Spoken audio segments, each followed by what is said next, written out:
It's now looking like there's not going to be that many names, at least not that many big ticket names, putting their hat forward for the Conservative Party leadership race. And that's a shame.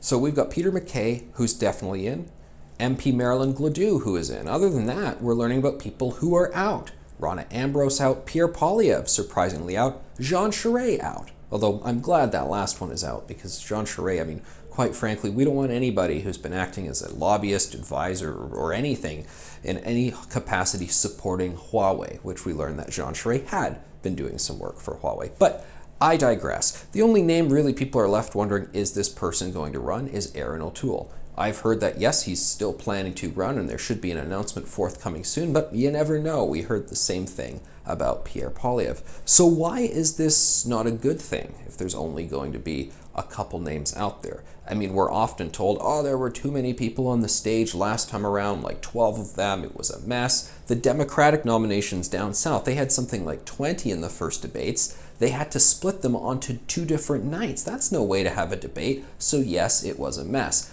And when you have 10, 12 people, 20 in their case down south, you're going to have a few people who, they don't actually contribute too much to the conversation. They're kind of nutty. They were just able to pay the freight to get in the door the first time around, but what are they really bringing? Okay, those are all very good points, but I think here's one of the things that would be lacking.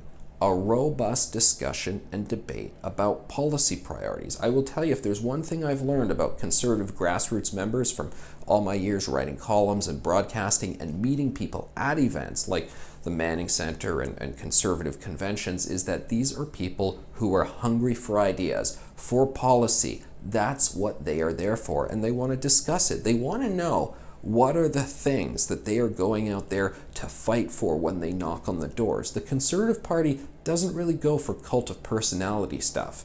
They're not going to be able to say, oh, we've got a Trudeau type guy, excellent, and just celebrate the looks and the style of that individual and the brand name. No, they want to go out and fight for ideas, as it should be, because there's a lot of stuff at stake right now. Fiscal issues, domestic policies, foreign policy, a ton of foreign policy issues, Arctic sovereignty, all of those things. And the party needs to get together and rally behind individuals who present solutions to those ideas, policies to chart them on the directions they want to head in.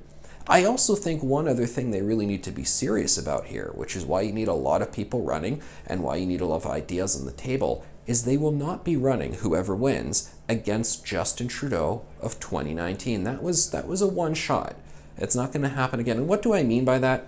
I mean someone who is so embattled, so weakened, who's messed up these foreign policy files, who has been revealed to have been having these blackface photos that he's been taking for, almost like a decade's worth of time. Wow. You're not going to find a guy under siege as much as Trudeau was then.